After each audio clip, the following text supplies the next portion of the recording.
Ma'am Zenia, excuse me po. Napakarap si Zenia at otomatikong nabalik sa kasalukuyan ng isip. Yes? Bukas na po darating ang mga taga-KLC company para sa kanilang team building seminar. Ganun ba? Sige, make sure na maayos ang lahat ng facilities natin ha. Ang mga cottage, siguraduhin maayos. Siya nga pala, yung mga bagong linen ang papalagay mo sa mga kama at unan. Kailangan ma-impress sila sa kalinisan ng ating lugar. Yes, ma'am. Ma'am, yun ang cottage B sa left side. Talaga ho bang hindi natin ipapagamit sa kanila? Kasi ho, baka kulangin ho tayo ng reserbang cottage kapag may nag-request ng sarili lang cottage mula sa mga participants ng seminar. Natigilan si Zenia. Oo. Wag mong ipapagamit, but make sure na palaging malinis, ha? Ma'am, matagal na hong bakante ang cottage na yun, ha? Sayang naman ho kung I want it that way. Palagi kasing tumatawag sa akin ng kaibigan ko na nagpapareserve ng cottage na yon anytime darating siya rito. Ayoko mapahiya sa kanya just in case na dumating siya at walang bakante. Eh, napakamot na lang sa ulo ang assistant niyang si Bambi. Sige ho, pagkuway naiiling nang lumabas ng kanyang opisina. Sino ba naman ang kaibigan niyang yon na nagpapareserve daw ng cottage na yon? Abay, 3 taon na ako dito sa resort at 3 taon na wala nang mamatay ang kanyang mama. Kaya siya nang namamahala sa resort. Pero hanggang ngayon, di ko pa rin nakikita ang kaibigan niyang yun. Sino kaya yun? 3 taon nang di pinapagamit ang cottage na yun. Sayang income. Lalo na kapag summer. Ang dami nagpupunta rito at minsan kulang sa cottage and room. Pero ayaw talaga niyang ipagamit. At madalas doon siya natutulog kahit mas malaking silid niya sa itaas. Ay, ano ba naman tong si Ma'am Zenia? Ang weird. Nailing na sa loob-loob ni Bambi. Yes, that was 7 years ago at hanggang ngayon, hindi pa rin nakakalimot si Zenia. Nang pumasok siya sa cottage na yon, tila yumakap sa kanya ang lamig ng paligid. Jander, sorry kung pinaraan ko pang 4 na taon bago pinapreserve ang cottage na ito. Noong buhay kasi si Mama, hindi ko pa pwedeng galawin ito. Hindi ko pwedeng ipaalam sa kanya ang totoo. Ang totoong nanatili ka sa puso ko kahit na ilang taon ang nagdaan. Alam ko mauunawaan niya ako kung nalaman niya ang totoo. Pero alam kong masasaktan siya at mag-aalala para sa akin. But after she left me behind, na magkasakit siya ng breast cancer at namatay, I have no reason for not doing this. Dahil sa ganitong paraan lamang ako lumiligaya. Marahan siyang humakbang sa malaking kamang naroon at naupo sa gilid niyon. Jander, this is really crazy but who cares? Ang mahalaga, sa ginagawa kong ito, maramdaman ko ang presensya mo. Pagkuway nahiga siya sa kama at niyakap ang unan. At least ngayon nag-iisa na lang ako rito sa resort. Wala na si Mama. I still have the reason to live. To hold on. Maging matatag ang kalooban. At yon ay ang alaala ng pananatili mo sa cottage na ito. Lalo na ang iyong alaala. Nagkakausap tayo. Napagsisilbihan kita. Kayo ni Aiza. Pagkuway ipinikit na ni Zenia ang mga mata upang matulog. Damn! How could you do that to yourself? Jander, make up your mind. Gigil na wika ni Kurt sa kapatid. Sinisira mong buhay mo sa walang kwentang babae na yon? Huwag mo na akong pakialaman, Kuya Kurt. Nung nababaliw ka sa asawa mo noon, hindi kita pinakialaman. Galit na umalis sa sofa si Jander at tinungo ang minibar para salinan ng alak ang basang wala ng laman. Iba yon. Ano ka ba? Naomi is a good woman, a good wife and... I know. Dapat ba palaging idinidikdik ninyo sa utak ko yan? Alam ko masamang babae si Aiza. She betrayed me. At yun ang pinagingit-ngit ko ngayon. Jander, I'm sorry. Hindi naman sa... Stop it, Kuya Kurt. I've had enough. Ayoko nang makarinig ng anumang salita mula sa'yo o sa ibang tao. Napailing na lang si Kurt. Marami pa itong gustong sabihin kay Jander pero alam ng lalaki na hindi pa rin yon tatanggapin ng kapatid. Jander, please.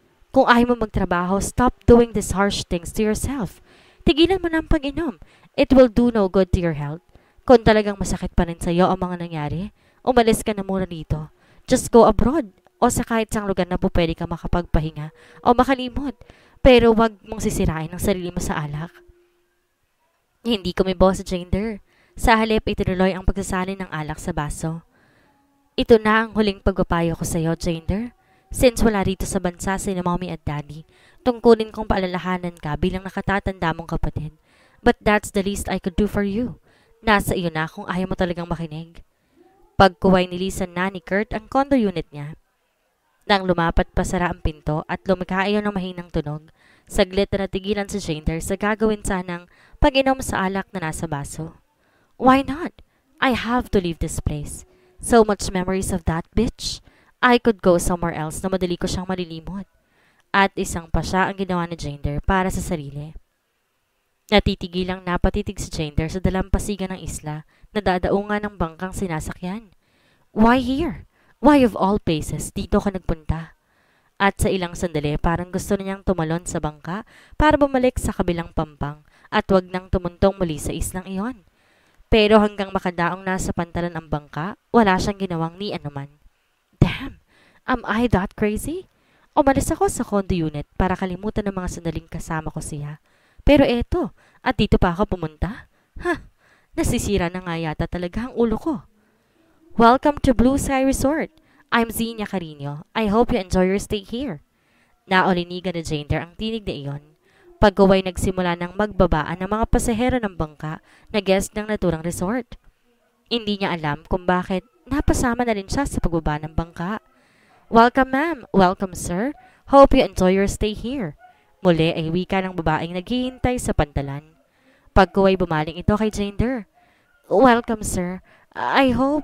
Natigilan to at napatitig sa kanya. Napatitig din si Jander sa mukha nito. He saw that familiar beautiful face. Hindi lang nga na maalala kung saan ito nakita. Maging ang mga mata iyon. Para nakita na nga niya. Sir Jander Ocampo? Bahagyang kumunot ang noon niya. Yes? Sir Jander, you're back. Lalong naguluhan ng lalaki. Lalo pat may nababasa siyang kakaibang kislap sa mga mata nito. Kislap na hindi kayang ipaliwanag. Parang may ibang kahulugan. Pero hindi niya masabi kung ano. Yes? Sir, you'd been here 7 years ago, hindi ho ba? Tila bahagya pang pumiyok ang tinig nito. Natigilan siya. Damn, I shouldn't be here. Ako yung laging naglilinis ng cottage na yun ni Ma'am Aiza? Ha?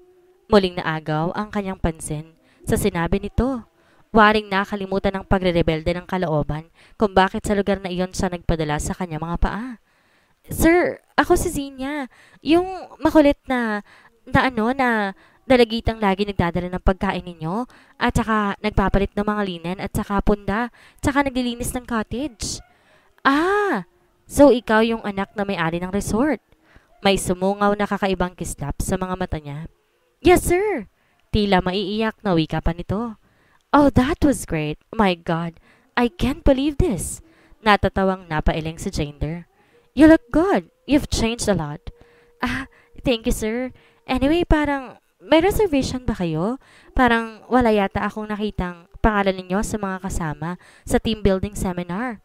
Natigilan si Jander. Actually, wala naman sana akong balak na dito pumunta. So I haven't called yet and make for a reservation. But anyway, kung walang bakante... No! May bakante. Talaga? Actually, the team building seminar is for exclusive only. So all the cottages and room will fill with guests. Pero meron po ako doon na... Bakante.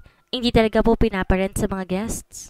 Ganun ba? So, it's really okay if... No! Actually, hindi ko talaga ipinarerent yun sa iba. Dahil minsan doon ako natutulog kapag naboboard ako sa kwarto ko sa itaas. You can use it. No, I must leave and... No! Bigla itong napakapit sa braso niya. Don't leave. She is teary-eyed and he wondered why. Please, stay. Dahan-dahang bumitaw sa braso na Jander si Zenia. Please stay. Ang totoo, gusto ko sanang makibalita kung kumusta ka na. Well, for old time's sake. Noon kasing narito ka, kayo ni Ma'am Aiza, itinuring kitang kaibigan. Older brother. As you can see, wala akong kapatid, hindi ba?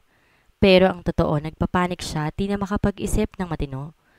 Kaming mag-ina lang ang nakatira dito sa isla, kasama ng mga tauhan namin. And my mother died 3 years ago after my graduation in college. So mula noon, wala na ako iba nakakausap dito kundi ang mga tauhan ko at yung ibang guest. And even my friend Aubrey was not around. Galing ka sa lungsod, hindi ba?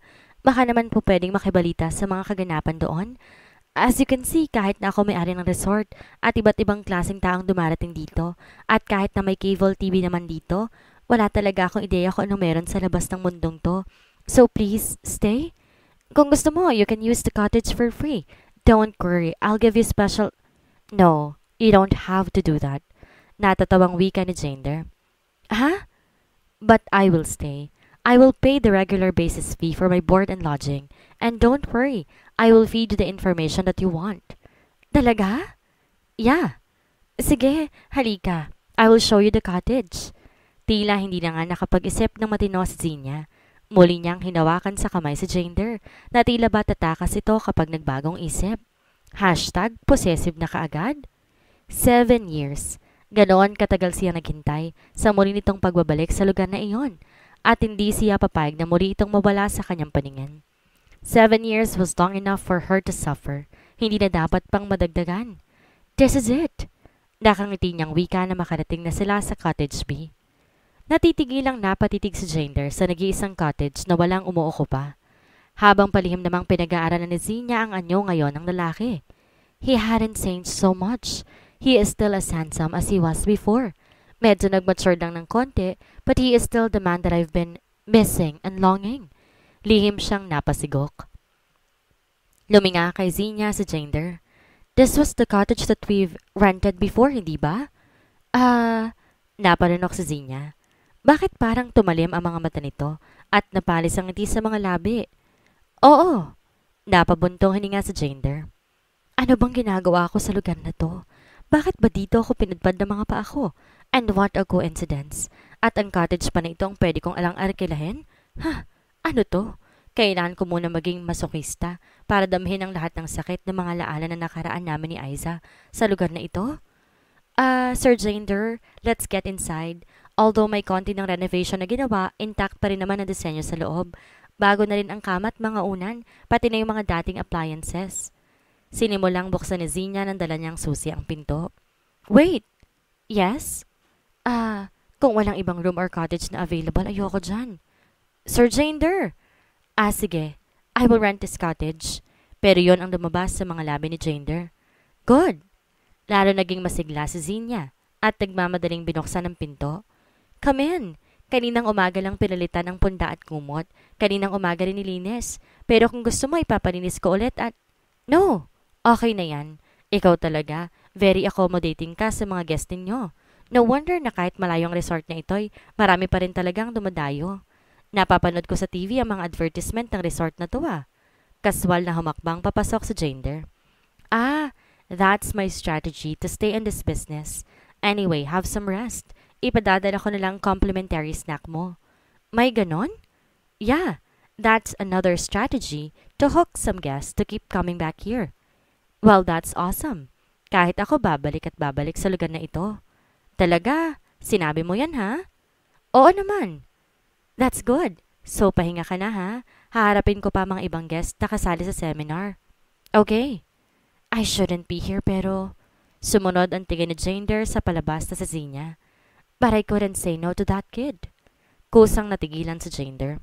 Kid? She's not a kid anymore. Not a girl.